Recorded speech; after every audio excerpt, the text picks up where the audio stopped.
All right, this quick video is going to go over again a review of the conclusion. I also reviewed this last week, but we're going to review it again, and what your reference page and annotated bibliography is going to look like. Okay, so let's start with the conclusion.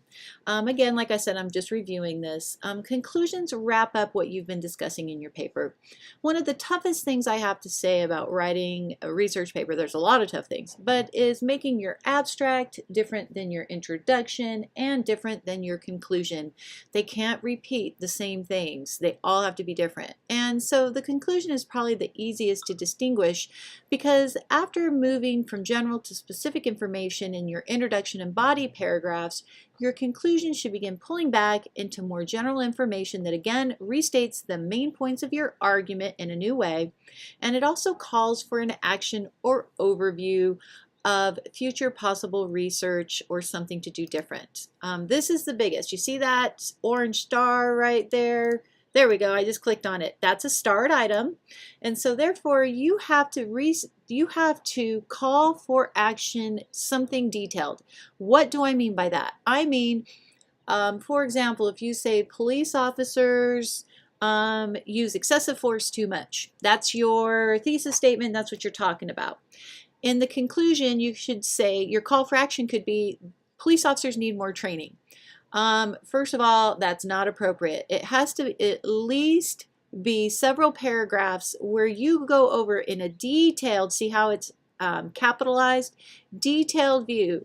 Officers must go through various types of use of force, policy and procedure training twice a year, and they must also go through whatever training you want to do. You need to say what it is, when they're going to do it, and I mean down to the once a month for 2 hours a day, or once every 3 months for 8 hours, or once a year for 2 hours. And then you need to talk about how you're going to evaluate it. So how you're going to state that you are going to evaluate whether or not the training is working, and whether or not, if it's not working, how you're going to change that. So that's what a detailed conclusion is.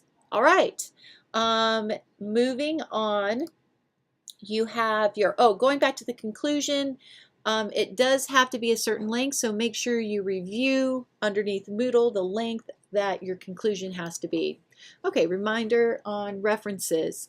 There has to be 4 minimum references. One's a journal, one must be a journal article, one must be a book, one must be a magazine or newspaper, and the final has to be a website. They all have to be cited at least once in your literature review, and at the very end you're going to write what your references are. You're going to APA fully cite them, and if you go back to Moodle Week 3, I gave you a citation maker that will help you create those citations that are APA specific and correct. Okay, an annotated bibliography is where you list your reference and then you answer certain questions. And the 5 questions you're going to be answering, and I've already covered this in the second video coming up, but I'm just going to kind of review it really quickly, is you have to explain where and how you got the reference. And I give you an example here. The strength and weaknesses of the reference, the main argument of the reference, the background info on the author of the reference, and the relevancy to the topic.